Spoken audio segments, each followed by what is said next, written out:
अस्सलाम वालेकुम। Square root निकालना है डिवीजन मेथड में और वो भी 4 डिजिट का। तो 4 डिजिट वाला जब भी हमें मिलेगा कोई एक रकम तो उसके लिए हम डिवीजन मेथड में स्क्वायर रूट कैसे निकालते हैं वो आज की वीडियो में हम सीखेंगे। देखें, इस तरह जब भी आपको मिलेगा आप सबसे पहले इस तरह की एक कॉलम बना दें और राइट साइड से पेयर बना दें। यहाँ पर अगर आप लेफ़्ट साइड से भी पेयर बनाएंगे तो आपके पेयर इसी तरह ही आएंगे, क्योंकि 4 डिजिट जो है वो 2 पेयर में बनता है। तो हमने 2 पेयर बना दिए। अब हम जो लेफ़्ट साइड वाला पहला पेयर है उसके लिए हम टेबल लेंगे। अब यहाँ पर स्क्वायर रूट का जो टेबल है वो क्या है, वो स्क्वायर वाला टेबल है। 1 स्क्वायर मतलब कि 1 × 1 = 1 और 2 स्क्वायर मतलब 2 × 2 = 4 और इसी तरह 3 स्क्वायर तो 3 × 3 = 9। 4 का स्क्वायर क्या बनेगा, 4 × 4 = 16। तो ये जो है स्क्वायर का टेबल है। तो हम जब भी डिवीजन मेथड में स्क्वायर निकालते हैं तो हम इस टेबल को यूज़ करते हैं। तो अब यहाँ पर कैसे यूज़ करेंगे ये हम सीखेंगे आज की वीडियो में। तो अब यहाँ पर पहला पेयर हमारा लेफ्ट साइड से क्या है, 12 है।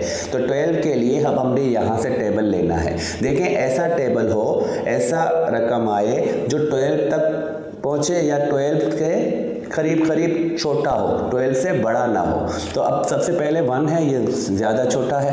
फिर 4 आता है, ये भी बहुत ज़्यादा छोटा है। फिर आता है 9, तो 9 जो है इसके करीब आता है और इससे छोटा है। इसके बाद जो आता है 16, तो 16 इससे बड़ा होता है। तो हम क्या करते हैं, हम 16 नहीं, हम 9 वाला लेंगे जो कि 3 × 3 से आता है। तो हमने सबसे पहले क्या करा, हमने 3 का टेबल यूज़ किया।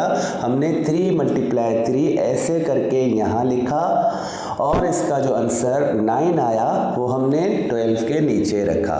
फिर हमने यहाँ से लाइन बना दी और जो हमने 3 का टेबल यूज़ करा है वो 3 हम यहाँ लिखेंगे। 12 से 9 को माइनस करें तो 3 बचता है और फिर इन दोनों को जो यहाँ पर टेबल हमने लिया था 3 × 3, तो इन दोनों को प्लस करके हम यहाँ नीचे रखेंगे ऐसे। ये हमारा फर्स्ट स्टेप हो गया। अब क्या करते हैं, अब ये वाला पेयर नीचे उतारेंगे जहाँ 3 जो है रिमाइंडर में आया है। तो ये 96 जो है अब ये नीचे उतरा तो ये बना 396। तो अब हमने क्या करना है, फिर से यहाँ टेबल यूज़ करना है। टेबल यूज़ करेंगे, देखें यहाँ पर 6 है और ये लास्ट पेयर था, यहाँ 6 आया है। तो हम देखते हैं कि यहाँ 4 के लिए 6 आता है। तो हम इस वाले 6 के साथ 4 का टेबल लगाते हैं। 6 4 × 4। अब यहाँ पर सबसे अहम काम ये है कि ये वाला 6 जो है ये साथ लेना है। जो भी टेबल हम लगाएंगे यहाँ जो नंबर आया है वो साथ में लेना है और वो जो है पहले वाले रकम के साथ मिलेगा। जिस तरह यहाँ पर मैंने 4 के साथ 6 रखा है तो ये 64 बनता है। तो 64 × 4 बना है। कोई भी अगर मैं यहाँ पर 5 का टेबल लेता तो 5 तो 65 × 5 बनता। तो अब यहाँ पर हम 64 × 4 अगर इसका टेबल लगा दें, मल्टीप्लाई करें तो 16 1 ऊपर, तो 6 और 4 को मल्टीप्लाई करें 24, ये 1 प्लस कर दें तो ये आया 256 जो कि इससे बहुत छोटा है। तो एक और टेबल लगाते हैं, यहाँ पर मैं 6 का टेबल लगाता हूँ। तो 6 क्या हुआ कि ये वाला 6 मैंने लिखा और फिर यहाँ से ये दोनों 6 लिए तो एक ऊपर और दूसरा नीचे करके रखा ऐसे। ये वाला 6 इस वाले 6 के साथ मिलकर 66 बनाता है और फिर दूसरा वाला 6 जो है उससे हम मल्टीप्लाई करेंगे।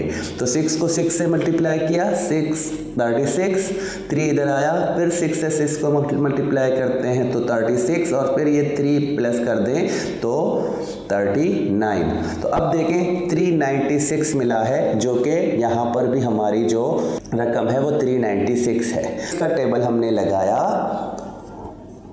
इस तरह, 66 को 6 से मल्टीप्लाई किया तो 396 बना। माइनस करने से हमारा रिमाइंडर 0 आया क्योंकि ये कंप्लीट स्क्वायर नंबर है इसलिए हमारा यहाँ पर रिमाइंडर जो है लास्ट में 0 आता है। फिर हम इनको प्लस करके रखें तो ये बनते हैं 72। और हमने 6 का टेबल लिया था तो हमने 3 के बाद 6 का टेबल लिया तो हमने यहाँ पर 6 को लिखा। तो मतलब कि 1296 1296 ये इसका स्क्वायर रूट क्या है 36। तो स्क्वायर रूट की साइन क्या है ये वाली।